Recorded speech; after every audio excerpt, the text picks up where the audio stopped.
know why I've turned on the camera.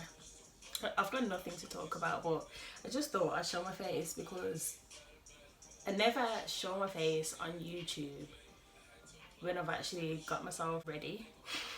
Like actually done something with myself. I'm always just barefaced, done nothing to my hair. So this is me, this is I.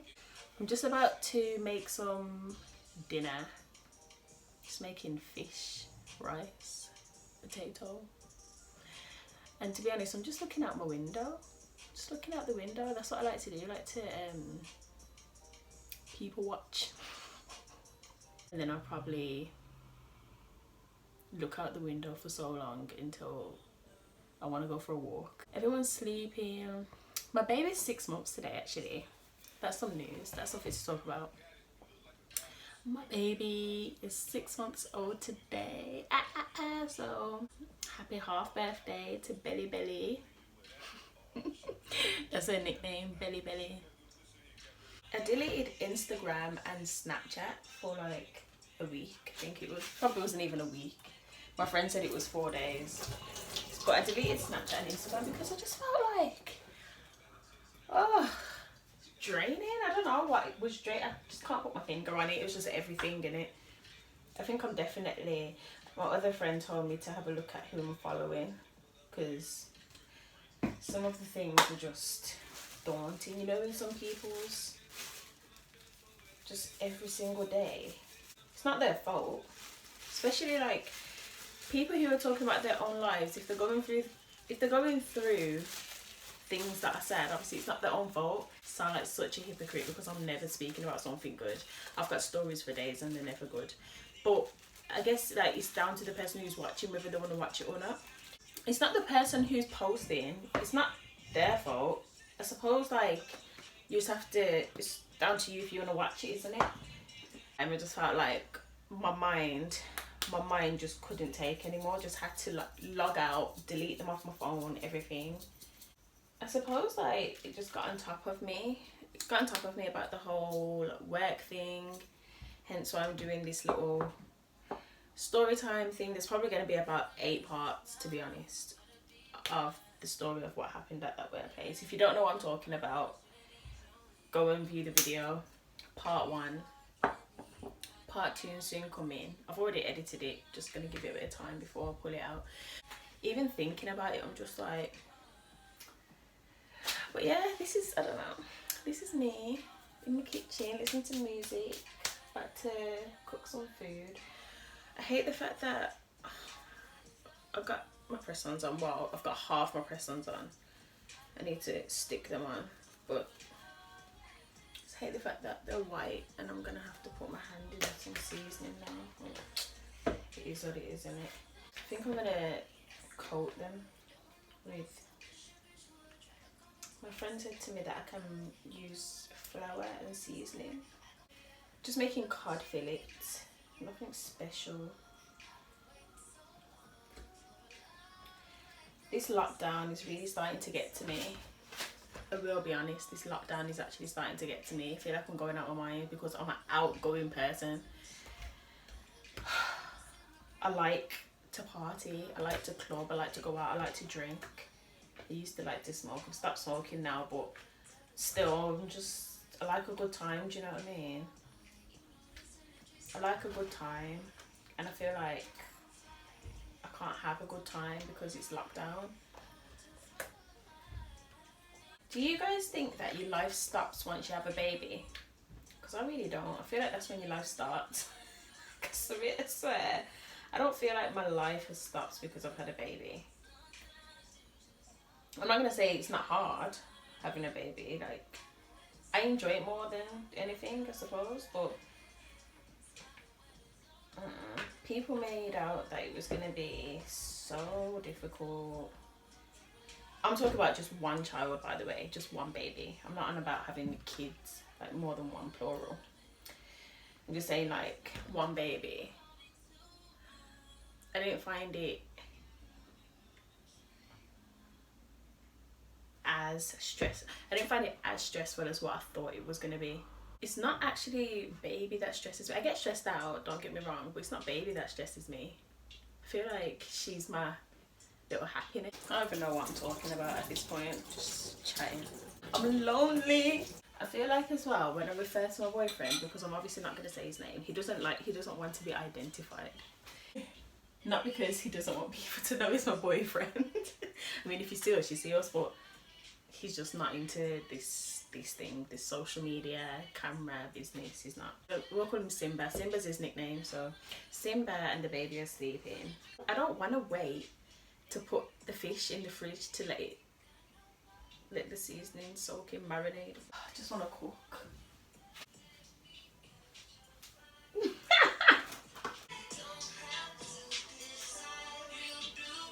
Do I? This is what it looks like.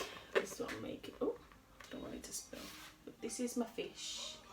If anyone's wondering, that's my codfish. I'm in such a good mood. I really am. I usually am.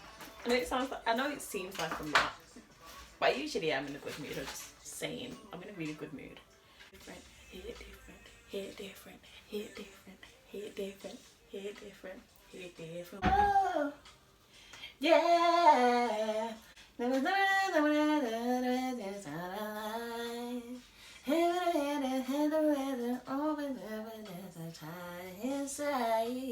Does anyone know what Scissor says in that part of the song? It was inside me. Please don't deny me. People have asked me why I don't show my baby on the internet. I don't show my baby on Instagram, Snapchat, Facebook, YouTube. I don't show her. One, because her dad doesn't approve of that anyway, so I suppose like even if I wanted to, I wouldn't be able to.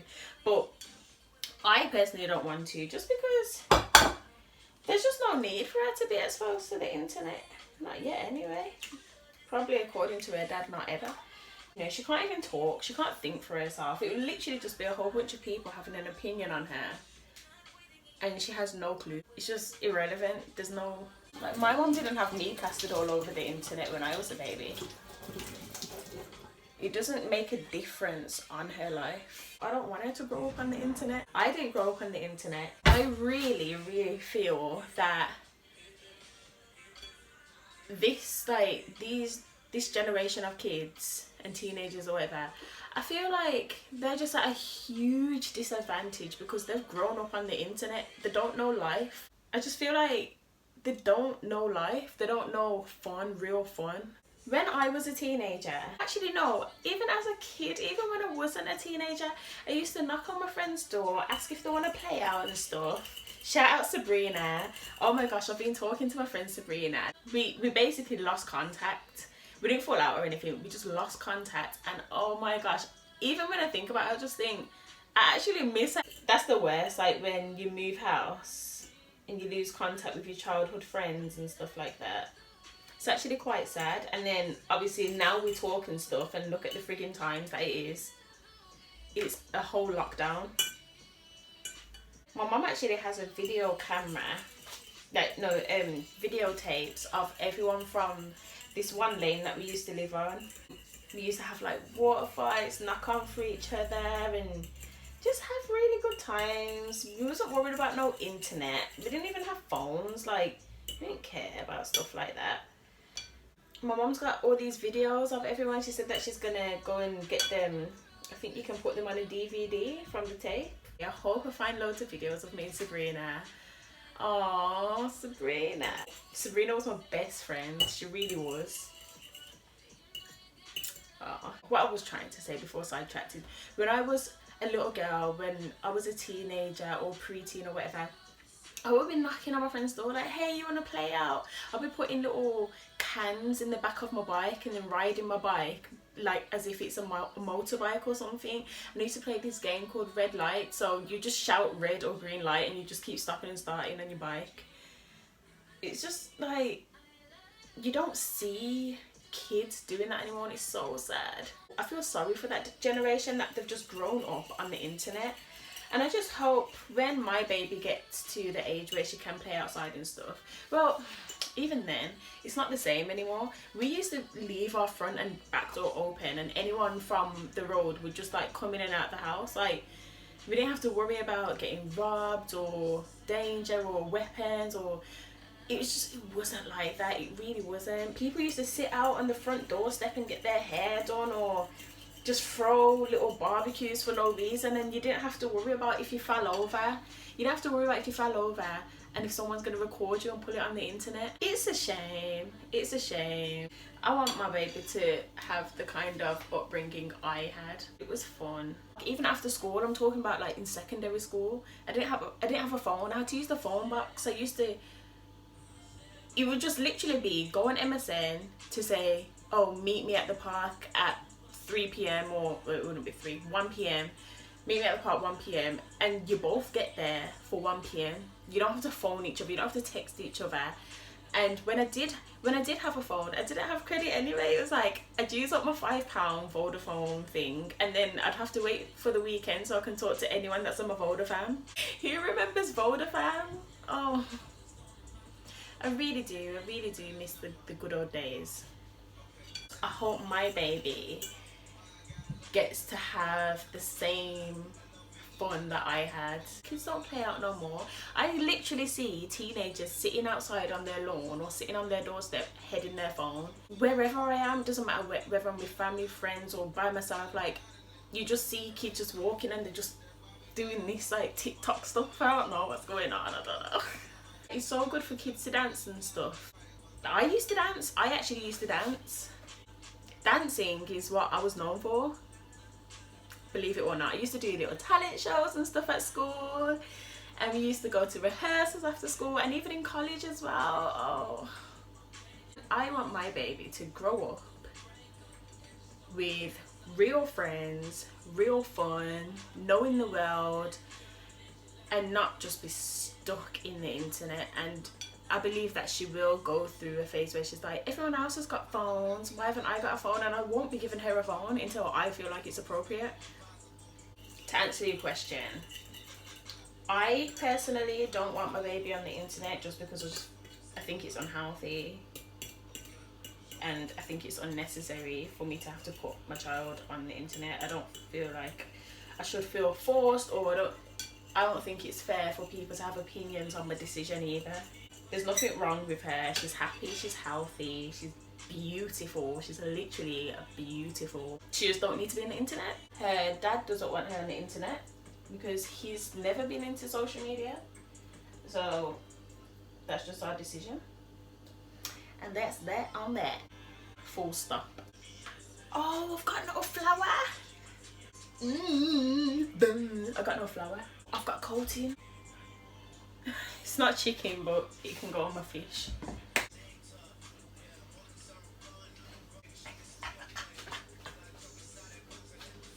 Yeah, I can't wait for this lockdown to be over. I'm telling you from now. I want to hang out with somebody. I need to calm down, but I am actually so used to making friends with people and finding out they probably don't like me and talk about me. Oh, if you can mix fish with egg, can you mix fish with chicken? Because eggs come from chicken. But can you cook fish and chicken together? I won't try. Another thing I've noticed is that when I'm not on social media, or if I'm just not active, or if I'm not talking much and not responding to messages and stuff like that, people assume that I'm upset. Why is it that if I'm not talking on social media, people assume that I'm upset? I'm happy, best believe. I feel sad that I didn't stick at YouTube when I started at first, because my views were sick when I first started. Like, people were watching me. I suppose my time's gone. I should have stuck at it at the time. But I'm still going to keep posting, because if you've ever known, I don't even know if I've ever spoke about it, but I started my channel for my own sanity, my own peace of mind, my own happiness. Like, that's just something that's mine. I'm still gonna stick at it whether I get views or not, but I should have stayed consistent. I stopped posting on YouTube basically when I got pregnant. I got pregnant and then I didn't care. I think that when I got pregnant, I need part 2 of this. I'm invested. When I got pregnant, I realized that there's like bigger things in life to value. Obviously, I was settled down in a relationship, got pregnant, and I just felt this whole new overwhelming feeling of happiness, and social media was just not important to me anymore. I just stopped posting on YouTube, stopped Snapchat, stopped Instagram, Facebook, just everything. Don't get me wrong, I was living. Nothing in my life has changed except for the usual things like everyone because of lockdown, but just didn't care about social media anymore. Oh well. I enjoy social media at the same time. I really do. I love editing, you know. It's therapeutic to me. I actually really love editing. I could literally record every single day and put out a video every single day if I wanted to. I really could, because you just carry on doing what you're doing and talk to the camera. And I'm on maternity leave as well. But how do you guys prefer me? Like this? Do you enjoy this kind of video? I'm just talking, or do you like the more structured videos? The simple question I'm trying to ask is, how do you prefer me? Like this, when I've actually done my hair and stuff and I'm just talking to you, or do you like the more structured videos where I've got a story time or I'm vlogging? And well, I guess vlogs are not structured, but I only really vlog when I've got anything to do. I like both. I just like recording. I like talking. I like it all, you know. Do you know what I'm saying? Okay, I'm not concentrating and I'm not using my time wisely, because when baby's sleeping, that's when I get things done. So I think I'm actually going to wrap up this video. Hope you enjoyed it. And I guess we did speak about quite a few things, didn't we? I hope you enjoyed.